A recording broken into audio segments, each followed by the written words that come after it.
Hi, I'm Jennifer from Shabby Fabrics. I'm here for the March table glitz, and of course we chose the shamrock for the placemat and some smaller shamrock for the coasters. A lot of fun. I'm Irish, so I really do enjoy the holiday, and it's just pretty to have green out and really celebrate that color, because goodness knows green is all around us, especially in the summertime. Springtime, I love that color.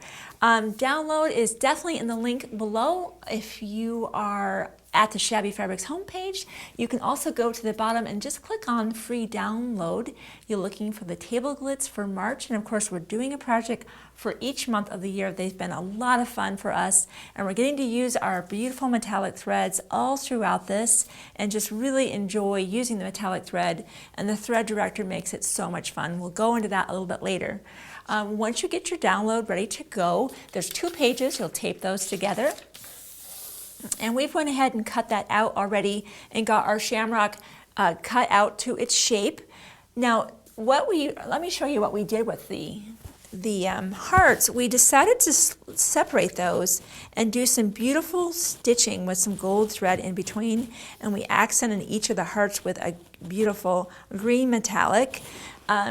Because it's hard to see a black line on a dark fabric, we'll be using actually a white marking tool from Sew Line. I really like this tool when I'm needing to mark on black or any darker fabric. So I'll be using the larger light box, because the smaller light box, the shamrock was bigger than that. So I have today the 18 by 24 inch daylight light box, which I love that. You'll be tracing with the white all of the lines that are out here. And then this is just where your hearts will be placed. Of course, we have kits available. If you're purchasing the kit, all of the hearts will be pre-fused laser cut for you, so you don't need to be worrying about cutting those out, which I love to save that step of not having to cut and trace all of that. So I'll position the fabric directly over top. Of course, I've already got my shamrocks cut out, both my front and my back. Once I have that cut out, I'm bringing this over to my light box, and I will be drawing directly on those lines that are going to be the stitching. If I was using a friction pen, well, first off, the friction pen would disappear the moment that I put that the hearts down. So you don't want to do use the friction pen in this instance, even if you could see it, because it's going to, at that point, iron away. It's possible to use another type of marking tool, but I really do love this white. So you get the idea. We're going to trace all around that. Once I have that down, you know what else? I'm going to use this for the placement of my hearts, because while I could visually just take that off the light box and try to position those, I can really see where those hearts go. And I'm going to move my pressing mat over here. This is how let me show you how I do this in real life here. I often use the light box to line up with, but of course you cannot, don't even think you could iron on that. That will immediately ruin the light box. So what I'll sometimes do is get my pressing mat nearby. I'll use this to line up. So let's see, where do we want to have? Do we want to have our light hearts over to the right or to the left? You decide where you like them. See, I can see the outline of that heart right there. What I like about this is, while I can't iron on this, what I can do is use it for lining up, and then very gently, so I can see that, which I love. Now I know I'm in the right spot.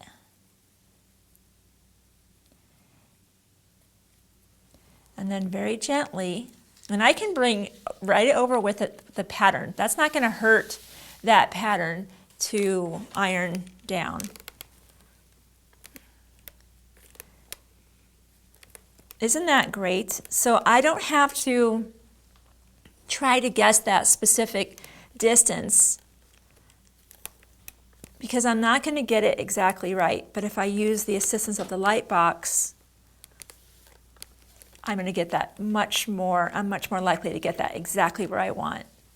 So fantastic. And the white marking pen does not disappear with heat, so that's not going to go anywhere when I iron this down. So I love that. So let's just, we're done with the light box for now, so let's just put that, that's taking up quite a bit of our space. But isn't that a fabulous, wonderful tool that you will use over and over for many projects, more than you even think you'll use them for. I'm amazed how much I use the light box that I have. So at this point, you could either stitch your hearts down, but just like we like to do with ours, we like to quilt all the way through. So at this point, I'm not going to stitch those down. I would go ahead and put my backing on.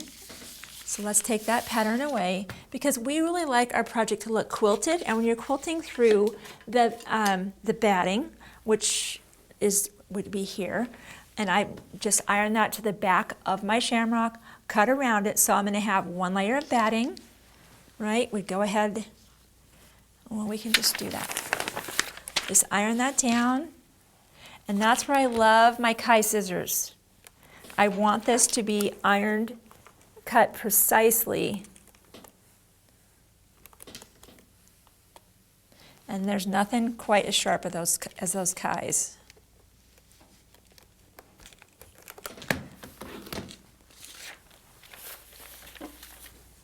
They're wonderful.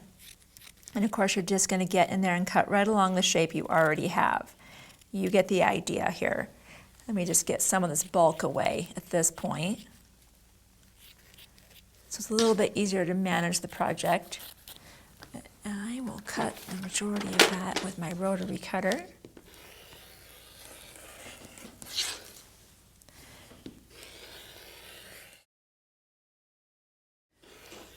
Okay, I'm just trying to get the bulk of that product away right now so I can show you something unique that we discovered when we were sewing this together.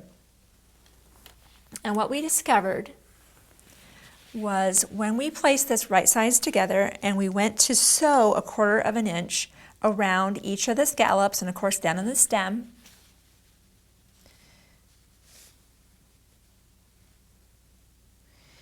what we discovered was that it was difficult to know where to pivot. Some of the ladies helping us prepare the samples were having a difficult time because once you leave this, you're still sewing. So what we recommended that they do is take your 1/4 inch seam on this ruler here and just mark straight across where your pivot point is. And we did that for each of those intersections because you want to make sure that you didn't go too far or you're not going to come to the next scallop properly. So you get the idea. In each of these places, you would just go ahead and mark that. You're going to sew your 1/4 inch seam allowance, making sure you leave your opening. And here's something else I recommend.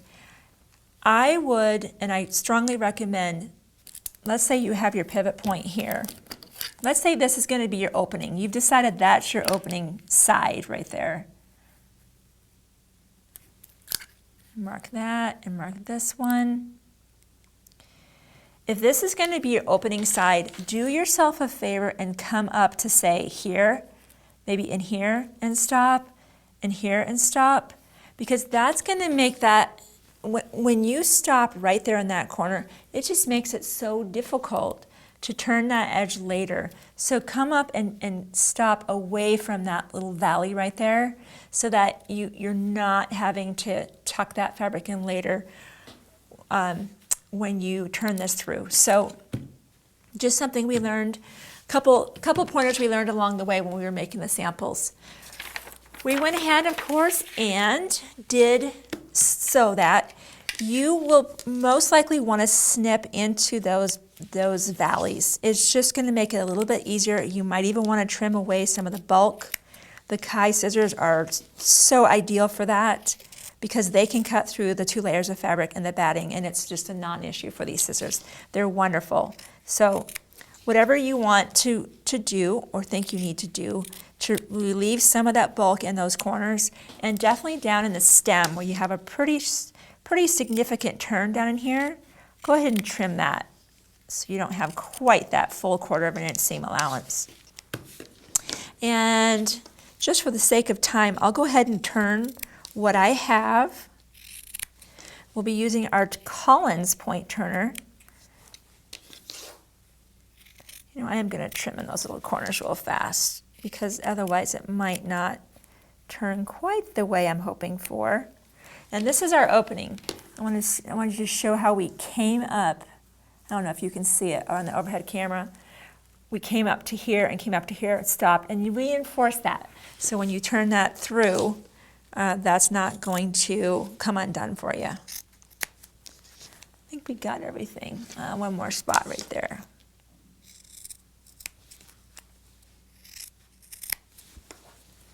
So if you're following along with the Table Glitz series and having a good time, we'd love to get your feedback. We'd love to get your pictures. We'd love to see that, please. We always love to see what our customers are doing. So if you are following along, send us your pictures. You do that through social media. You can email us to us at support@shabbyfabrics.com. We just love seeing that.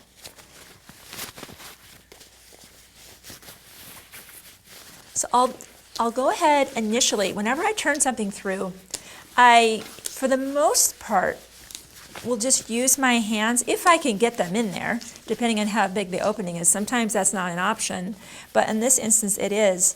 And then I like to come in with my tool, and you can really use both ends. You know, you could use this end if you want to, or that end. And that's what I like about this particular tool, is it gives me some options. You know, in this case, I've got curves that I'm trying to kind of accentuate out. So I'm going to use that curvy part of the handle to try to get all those seams exactly where I want them.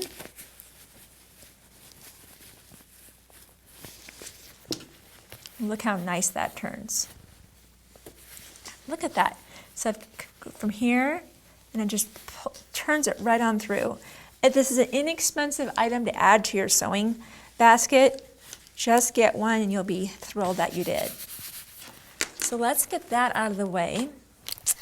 And one of the other things that we discovered when we were making the sample is, you know, now we're having to close an edge that has curves. We were struggling a little bit with that because, of course, you have to tuck that under 1/4 inch. But it's not a straight side. You know, when it's a straight side, that's not difficult. But this is not as easy to negotiate. So I want to definitely point that out. Oh, there's my stem. I need to get that stem out of there. I'm like, where'd the stem go? It was tucked inside. Now this is where I want to use the pointy end of that tool.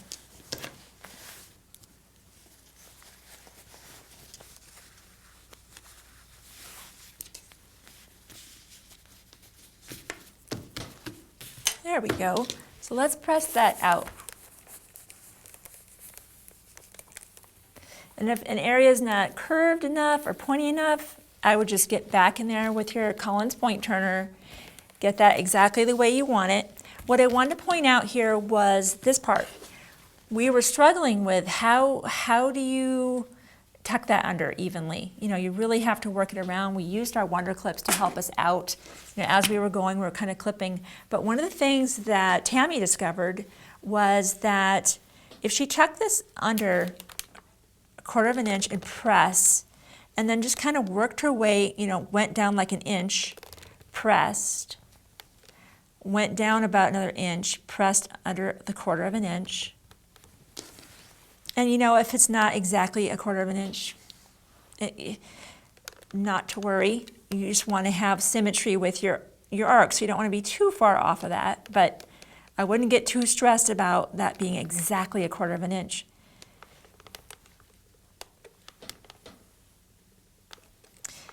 When we went and kind of pressed it in different spots, see how that kind of wants to now curve by itself? So that was just something that we wanted to pass along to you as well, is just go every maybe even 3/4 of an inch and make a little press.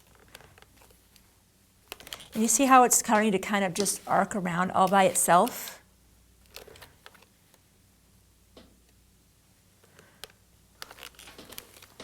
Now I can just turn under like this. And I'm just going to use my Wonder Clips to hold everything in place. See how that just kind of wants to just go together now.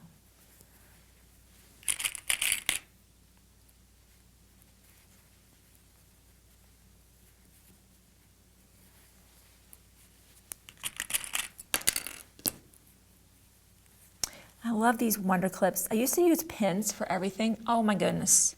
I'd poke myself.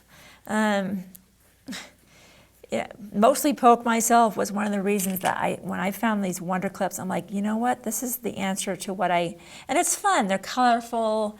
They're fun to use. And much safer than poking myself. And I've definitely poked myself when I was using light colored fabric, and you can just imagine that made kind of a mess. A little bit of blood spots is not fun at all. So look how that did that so beautifully. Now we use the green.